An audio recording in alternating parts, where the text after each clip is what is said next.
पाप और पुण्य का निर्णय। गरुड़ पुराण पर आधारित।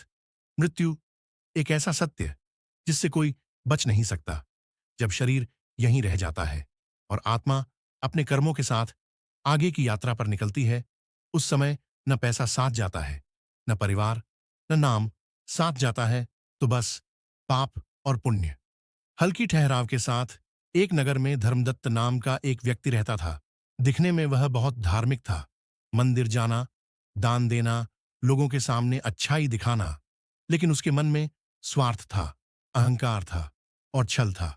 वह दान करता था नाम कमाने के लिए, सच बोलता था जब फायदा हो, और मदद करता था जब लोग देख रहे हों।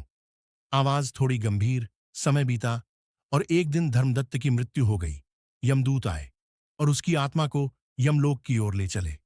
डरी हुई आत्मा कांपती हुई यमराज के दरबार में पहुंची। यमराज बोले, धर्मदत्त, अब तुम्हारे जीवन के पाप और पुण्य का निर्णय होगा।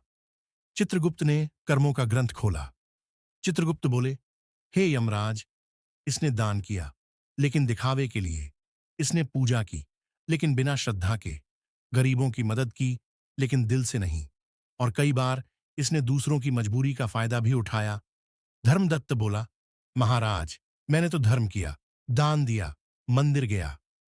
यमराज बोले, धर्मदत्त, पुण्य केवल कर्म से नहीं, भाव से बनता है। जो दान अहंकार से किया जाए वह पुण्य नहीं होता। जो भलाई स्वार्थ से हो उसका फल नहीं मिलता।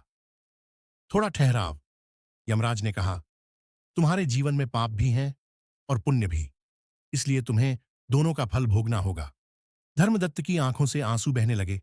वह बोला, महाराज, मुझे एक मौका दे दीजिए। यमराज बोले, मनुष्य जीवन ही सबसे बड़ा मौका होता है। हर दिन हर कर्म तुम खुद चुनते हो। कुछ समय तक पापों का फल मिलेगा, उसके बाद शेष पुण्य के अनुसार आगे की यात्रा होगी।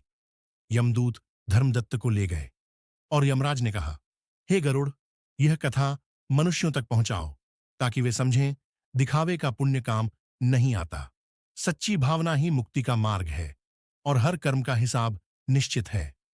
याद रखिए, पाप और पुण्य का निर्णय मृत्यु के बाद नहीं, बल्कि हर दिन हमारे कर्मों से होता है। आज का कर्म ही कल का भाग्य बनता है।